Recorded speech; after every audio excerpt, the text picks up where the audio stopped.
যে ছবি অর্থাৎ যে প্রতিবেদন আপনাদের সামনে তুলে ধরবো, তৃণমূলে কি বিদ্রোহী বিধায়কদের সংখ্যা আরো বাড়বে? জল্পনা উস্কে দিলেন বাগনানের বিদ্রোহী বিধায়ক অরুণাভ সেন। বললেন সোমবার তথাকথিত আরো বড় মাছ জয়েন করবে। দেখুন,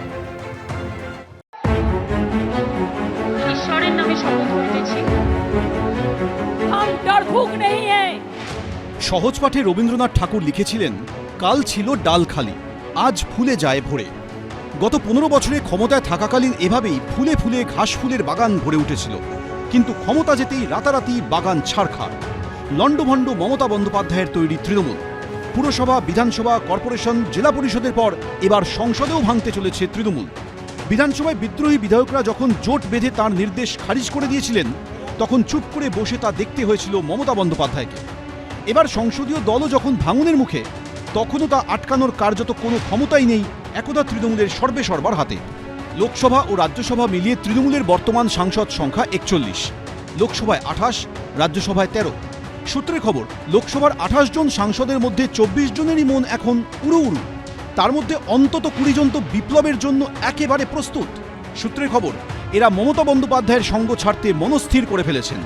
শুধুমাত্র 4 জন মমতা বন্দ্যোপাধ্যায়ের শিবিরে থাকছেন বলে সূত্রে খবর। এরা হলেন অভিষেক বন্দ্যোপাধ্যায়, কল্যাণ বন্দ্যোপাধ্যায়, সুদীপ বন্দ্যোপাধ্যায় ও মালা রায়। ভাঙারও তো একটা বিজ্ঞান আছে, ভাঙা শিখতে হয়।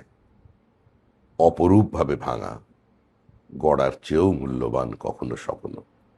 কিন্তু দূর দূর পর্যন্ত এর সঙ্গে বিজেপির কোথাও কোনো সম্পর্ক নেই। সূত্রে খবর, শুধু লোকসভায় নয়, রাজ্যসভাতেও ভাঙতে চলেছে তৃণমূল। অভিষেক ব্যানার্জির হাই হ্যান্ডেডনেস, সেইভাবে দলকে পরিচালনা করছিলেন এবং সেটাতে মমতা বন্দ্যোপাধ্যায় বিষয়টি বুঝেও চুপ থাকা, এটাই তো কারণ সবার ক্ষেত্রে। কোনো এমপির সাথে তো আমার কথা হয়নি, আর আমি বিধানসভার সদস্য, লোকসভা বা রাজ্যসভার সদস্য নয়, কিন্তু টিভি মিডিয়ার মাধ্যমে যা দেখলাম যে সেখানেও বোধহয় এরকম একটা ডেভেলপমেন্ট হচ্ছে। এবার সেটা দেখে আমার যা মনে হলো যে ক্ষোভের কারণ সবার একই হবে। সূত্রের খবর, রাজ্যসভায় তৃণমূলের 13 জন সাংসদের মধ্যে বিদ্রোহীদের তালিকায় রয়েছেন 9 জন। যে 4 জন মমতা বন্দ্যোপাধ্যায়ের পাশে থাকছেন বলে জানা যাচ্ছে তারা হলেন ডেরেক ওব্রায়েন, দোলা সেন, সাগরিকা ঘোষ এবং মেনকা গুরুস্বামী। যারা এই মুহূর্তে সাংসদ, তারাও এই রাজনৈতিক দলটিতে থাকার ব্যাপারে খুব বেশি কিন্তু যে মোটিভেশন সেইটা দেখাচ্ছেন না। তাদের মধ্যে কয়েকজন অবশ্যই থেকে যাচ্ছেন মমতা বন্দ্যোপাধ্যায়ের সঙ্গে। আগের সরকারের যে দুর্নীতি বা দুর্বৃত্তায়ন, তার সঙ্গে তারা আর সেভাবে যুক্তও থাকতে চাইছেন না, এবং যদি আগে যুক্ত থেকে থাকেন সেক্ষেত্রে নতুন দলে যাওয়া বা অন্য কোনো দল করে একটা আপোষের মাধ্যমে সেই ঝামেলা এড়িয়ে থাকার চেষ্টা করছেন। শনিবার দিল্লি গেছেন অভিষেক বন্দ্যোপাধ্যায়, কিন্তু রাজনৈতিক মহলের ধারণা তাঁর প্রতি তৃণমূলের সাংসদ বিধায়কদের একটা বড় অংশের যে বিশাল ক্ষোভ, তাতে তাঁর পক্ষে দিল্লি গিয়েও ভাঙন ঠেকানো কার্যত অসম্ভব। যে বিগত কয়েক বছরে যে বৈভব, যে অস্বচ্ছতা, যে দুর্বৃত্তায়ন ঘটেছিল, তাতে আমার কোনো সহমত ছিল না, এবং বিগত 5-7 বছরের এই বৈভব, এতে আমি অভ্যস্ত নই। সব মিলিয়ে এখন যা পরিস্থিতি, তাতে তৃণমূলের সংসদীয় দলে ভাঙন নিছকই সময়ের অপেক্ষা। প্রশ্ন একটাই, তা কবে হবে? সোমবার দিল্লিতে ইন্ডি জোটের বৈঠকে উপস্থিত থাকার কথা মমতা বন্দ্যোপাধ্যায়ের। সেদিনই কি বিদ্রোহী সাংসদরা আনুষ্ঠানিকভাবে বিদ্রোহের ঘোষণা করে তাকে রাজনৈতিকভাবে আরও নিঃসঙ্গ করে দেওয়ার কৌশল নেবেন? প্রশ্ন রাজনৈতিক মহলে। বিজেন্দ্র সিংহ, এবিপি আনন্দ। আমি বিশ্বনাথদার কাছে যাব। বিশ্বনাথদা, মানে যে দলটার বয়স 28 বছর, 15 বছর যে দলটা ক্ষমতায় ছিল, ভোটে হারের 1 মাসের মধ্যে দলটার এই পরিস্থিতি, মানে পরিষদীয় দলে বিদ্রোহ, আবার সংসদীয় দল যে কোনো মুহূর্তে ভেঙে পড়ার আশঙ্কা, মানে ভীত যে এই তৃণমূলের কিছু ছিলই না, সেটা একেবারে সামনে চলে এলো। তো দেখো, এই দলের পরিষদীয় দল বিভাজন বা সংসদীয় দলের বিভাজনের জন্য যদি একমাত্র দায়ী কেউ থাকেন, তিনি মমতা বন্দ্যোপাধ্যায় এবং অভিষেক বন্দ্যোপাধ্যায়। যেভাবে মমতা বন্দ্যোপাধ্যায় এই নির্বাচনের ফলাফলকে মেনে নিতে অস্বীকার করেছেন, সেটাই তার দলের এমএলএরা মানেননি। সেখান থেকেই ডিফারেন্সটা আসতে শুরু করে। মানুষ ভোটের লাইনে দাঁড়িয়ে একটা মতামত দিল, সেই মতামতটাকে সম্মান না করে আমি রিজাইন করব না, এই যে গাজওয়ারি রাজনীতি মমতা বন্দ্যোপাধ্যায়ের, পরাজিত হয়ে যাওয়ার পরেও সেটা তিনি জারি রাখলেন, যেটা তার দলের অধিকাংশ নির্বাচিত সদস্যদের পছন্দ নয়। দ্বিতীয় যেটা, গতকালও যদি তুমি দেখো যখন অভিষেক বন্দ্যোপাধ্যায়ের বিরুদ্ধে মানে সমুদ্রের ঢেউয়ের মতন অভিযোগ আছড়ে পড়ছে, তাকে কার্যত সবাই কাঠগড়ায় দাঁড় করাচ্ছেন, তার আচরণ নিয়ে প্রশ্ন তুলছেন, তার বক্তব্যগুলো নিয়ে প্রশ্ন তুলছেন, হিংসা ছড়ানোর জন্য তাকে দায়বদ্ধ করছেন, সেই সময় মমতা বন্দ্যোপাধ্যায় আবার একটা কমিটি রিশাফেল কালকে করলেন, যেখানে অভিষেক বন্দ্যোপাধ্যায়কে সঙ্গে রেখে দিলেন, সঙ্গে আরো দুজন দিয়েছেন, কিন্তু অভিষেক বন্দ্যোপাধ্যায়কে তাও সাধারণ সম্পাদকের পদে রেখে দিলেন।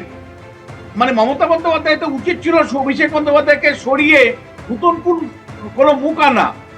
তিনি এই কাজটা করলেন লোক দেখানো, সেখানে অভিষেক বন্দ্যোপাধ্যায়কে বিরোধিতা করা দোলা সেনের পক্ষে সম্ভব? আমি প্রশ্ন তুলতে চাই। এবং যে অভিষেক বন্দ্যোপাধ্যায় কমপ্লিটলি রিজেক্টেড, সেই অভিষেক বন্দ্যোপাধ্যায়কে আবারও সাধারণ সম্পাদকের পদে রেখে দিয়ে দুটো ক্র্যাশ দিয়ে দেওয়া, তার মানে কার্যত অভিষেক বন্দ্যোপাধ্যায়কে মেনে তিনি আফোল্ড করছেন, তুলে ধরছেন, যেটা দলের সমস্ত স্তরের কর্মী সমর্থকদের বিরোধিতার সম্মুখীন হচ্ছেন।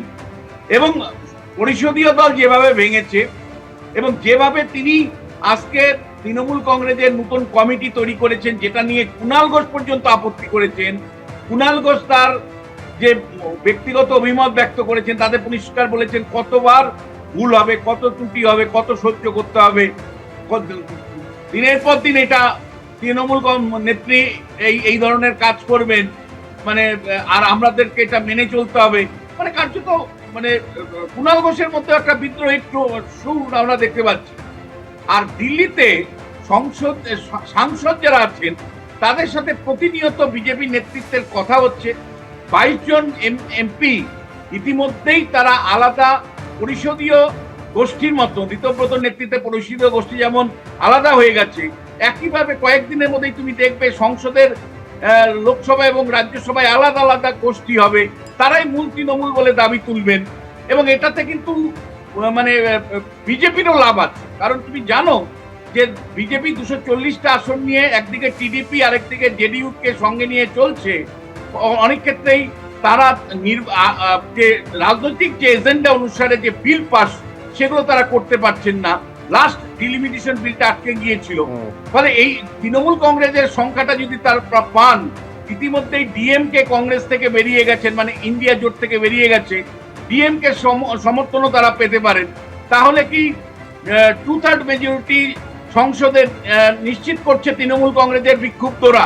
শেষ পর্যন্ত নরেন্দ্র মোদীর হাত শক্ত করছে একের পর এক বিল পাস করার প্রশ্নে। ফলে বিজেপি কিন্তু ঝাঁপিয়ে পড়েছে এই সুযোগটাকে কাজে লাগিয়ে পার্লামেন্টের যে বিলগুলো আছে সেগুলোকে পাস করিয়ে নেওয়া। যে প্রশ্নটা আমি রাখতে চাই, মমতা বন্দ্যোপাধ্যায় পরাজিত হওয়ার পরে সামান্যতম নিজেকে রিফর্ম করেননি। প্রথমত তার পরাজয়ের কারণ সকলেই বলছে দুর্নীতি থেকে শুরু করে অনাচার, অবিচার, অত্যাচার, তিনি কিন্তু এখনো প্রকাশ্যে ক্ষমা চাননি। মমতা বন্দ্যোপাধ্যায় তৃণমূলের নেত্রী হিসাবে বা অভিষেক বন্দ্যোপাধ্যায় সাধারণ সম্পাদক হিসাবে জনগণের কাছে ক্ষমা চাওয়া উচিত ছিল, তারা কোনো ক্ষমা তারা চাননি। দ্বিতীয়, দলের মধ্যে অভিষেক বন্দ্যোপাধ্যায়কে নিয়ে সকলেই অভিযোগ করেছেন অভিষেক বন্দ্যোপাধ্যায়কে বসিয়ে দেওয়া উচিত ছিল, কিন্তু মমতা বন্দ্যোপাধ্যায় অভিষেক বন্দ্যোপাধ্যায়কে গতকাল একেবারে শুধু তাই নয় যে বিপুল এই জনাদেশের পরেও সেটাকে অস্বীকার করে তাকে অপমান করে তিনি ইস্তফা দেননি, একেবারে সরকার পরিবর্তন হয়ে গেছে। এবং তারপরে যতবার তিনি সংবাদ মাধ্যমের মুখোমুখি হয়েছেন তার সোশ্যাল মিডিয়া হ্যান্ডেলের মাধ্যমে বারবার বলেছেন যে এই রায়কে তিনি মানেন না। কিন্তু আমি প্রণয়দার কাছে এইখানে আসতে চাইবো যে যেদিকে গোটা পরিস্থিতি যাচ্ছে, এই তৃণমূল কংগ্রেসের পরাজয় এবং যেভাবে তাদের বিভিন্ন স্তরে তাদের ভাঙন ধরছে, জাতীয় রাজনীতিতে তার যে অভিঘাত হতে চলেছে, আমি আবার এই প্রশ্নটা ঘুরিয়ে আপনার কাছে আনতে চাইছি প্রণয়দা। 2029-এর আগে তো বিজেপি আরো বেশি স্বস্তিদায়ক জায়গায় পৌঁছচ্ছে। দেখুন, বিজেপি স্বস্তিদায়ক জায়গায় পৌঁছানোর চেয়েও দেশের কথা ভাবতে হবে। আজকে যে বিল পাসের কথা বলছেন, বিল তো দেশের স্বার্থে। তো দেশের স্বার্থে একমাত্র মমতা ব্যানার্জি, যিনি দেশ বিরোধী, বলতে এই কথা কোনো অস্বীকার করার কোনো জায়গা নেই। আজকে জনগণ বলছে একজন দেশ বিরোধী নেত্রী একটি সিম্বল নিয়ে, তাদের সিম্বল নিয়ে যারা নির্বাচিত হয়েছেন এমপি, তারা যদি মনে করেন দেশের স্বার্থে, দলনেত্রীর কথা অগ্রাহ্য করে দেশের স্বার্থে কিছু করা উচিত, নিঃসন্দেহে স্বাগত জানাবে বিজেপি। তার কারণ দেশের জন্যই তো সবাই আজকে আমরা লড়ছি। একজন দুজন নেত্রী থাকতে পারেন, দেশ বিরোধী কার্যক্রম করতে পারেন, একজন দুজন নেত্রী থাকতে পারেন, তাদের কিছু কথাবার্তায় অন্য রাষ্ট্রের যারা জেহাদি শক্তি তারা উৎসাহিত হতে পারে, কিন্তু তার দলের যারা নির্বাচিত এমপি হয়েছেন তারা তো বুঝতে পারছেন আজকে ভারতবর্ষ কোন জায়গায় আছে, পশ্চিমবঙ্গ ঠিক কোন জায়গায় আছে। তো তারা যদি সেই জায়গায় দাঁড়িয়ে দেশকে বাঁচানোর জন্য দেশের স্বার্থে যদি কোনো সিদ্ধান্ত নেন, দেশের স্বার্থে যদি সরকারের পাশে থাকেন, অবশ্যই স্বাগত জানাবে বিজেপি। এর সাথে দলে যোগ দেওয়া না যোগ দেওয়ার কোনো সম্পর্ক নেই। যদি এমপিরা মনে করেন দেশের স্বার্থে কোনো বিল পাস করতে বিজেপিকে সমর্থন করা দরকার, সরকারকে সমর্থন করা দরকার, তারা নিশ্চয়ই করবেন, সমর্থন করবেন, দেশের স্বার্থেই তারা করবেন।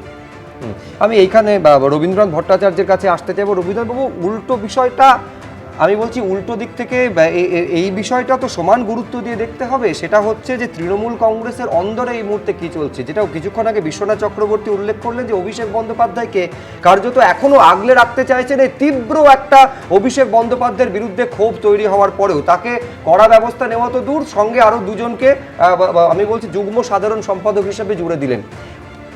গতকাল আমরা দর্শকদের দেখিয়েছি যে উত্তরবঙ্গের কোনো প্রতিনিধি, এই যে নতুন কমিটি গড়া হলো সেখানে ডাকা হয়নি বলে উত্তরবঙ্গের যিনি অন্যতম সাংসদ ছিলেন একটা সময় পার্থপ্রতিম রায়, তিনি ক্ষোভ উগরে দিয়েছেন। উল্টো দিকে দেখুন যে মন্ত্রিসভা শুভেন্দু অধিকারী গঠন করেছেন, সেখানে ভারসাম্য রক্ষা করেছেন। এই হার বলুন বা মন্ত্রিসভা গঠনের যে দৃষ্টান্ত বলুন, কোনো কিছু থেকেই কি তৃণমূল কংগ্রেস বা মমতা বন্দ্যোপাধ্যায় শিক্ষা নিতে চাইছেন না?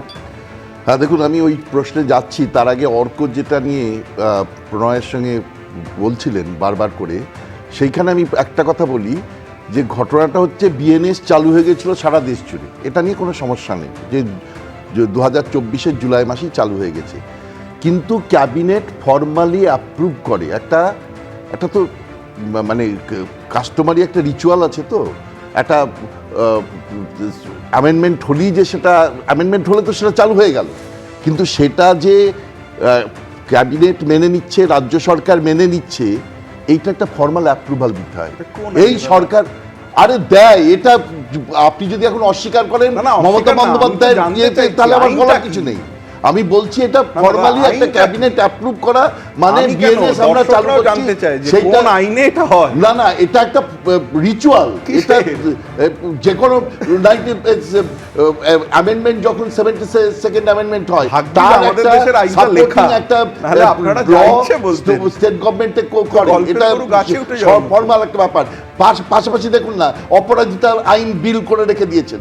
এরকম অনেক বিলগুলো আছে যেগুলো বিএনএস কে মানলে আর ওগুলোর দরকারই পড়ে না।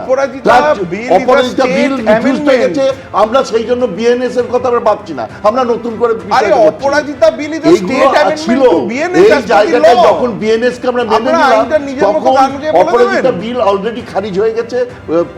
এইরকম গল্প একটা বিষয়, যদি আপত্তি থাকে তাহলে তো কোর্টে যাওয়ার রাস্তা আছে, তাহলে কোর্টে গিয়ে তো বলা উচিত। কি বলবো যে বিএনএস চালু আছে, কিন্তু কেন বিএনএস চালু হচ্ছে? না, বিএনএস তো চালু হবেই, সারা আপনি বিএনএস এর কথা বলছেন বারবার, অনেকগুলো ইস্যু নিয়ে আমরা এখানে কথা বলছি। তৃণমূল নিজের দলটাকে রক্ষা করতে পারছে না। ভাবতে পারছেন অর্ক, 28 বছরের একটা দল, যে দলটা মমতা বন্দ্যোপাধ্যায় গড়েছিলেন, সেই দলটাই তিনি হাতে রাখতে পারছেন না। এবার আমি আসছি, কোথাও কি অর্ক মনে হচ্ছে না যে এখানে বসে একটা কোথাও কি ঘুরিয়ে দেওয়ার চেষ্টা আলোচনাকে? উনি একটা কথা বলছেন, বেশ রবীন্দ্রনাথ বাবু, হ্যাঁ শেষ করুন।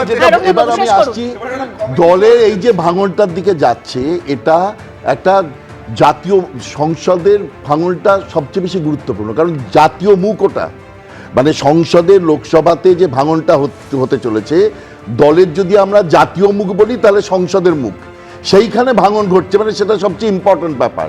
এবং সেই জায়গা থেকে দাঁড়িয়ে এটা কিন্তু বলছি যে এইরকম সাংঘাতিকভাবে পরাজয় হয়েছে বা ভেঙে গেছে, যেমন দেখুন এখনো একনাথ শিন্ডের নেতৃত্বে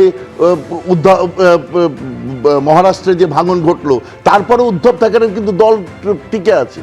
সুতরাং বা কংগ্রেসের তো বারবার হয়েছে, 1977 আমি 1969 সালে কংগ্রেস কংগ্রেস হয়ে গেছে, তারপরে 1977 সালে পরাজয়, 1980 সালে ইন্দিরা গান্ধীর নেতৃত্বে ফিরে আসলো, দলের যারা ছিল তারা আবার ফিরে এসছে।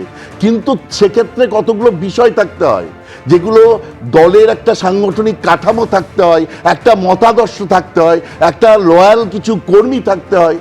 আছে কোথায়? গোটা দলটাকে তো চুরি, বদমাইশি, অশ্লীলতা এবং তাছাড়া মানে যত রকম দুষ্কর্ম আছে, বোমাবাজি, এগুলোকে করে গেছে সমস্ত একবারে নিচু থেকে উপরতলার মাথা পর্যন্ত, এবং তাকে মুখ্যমন্ত্রী দাঁড়িয়ে দাঁড়িয়ে লেজিটিমাইজ করেছেন, বারবার লেজিটিমাইজ করেছেন। শওকত, তুই তো বোমাবাদিস।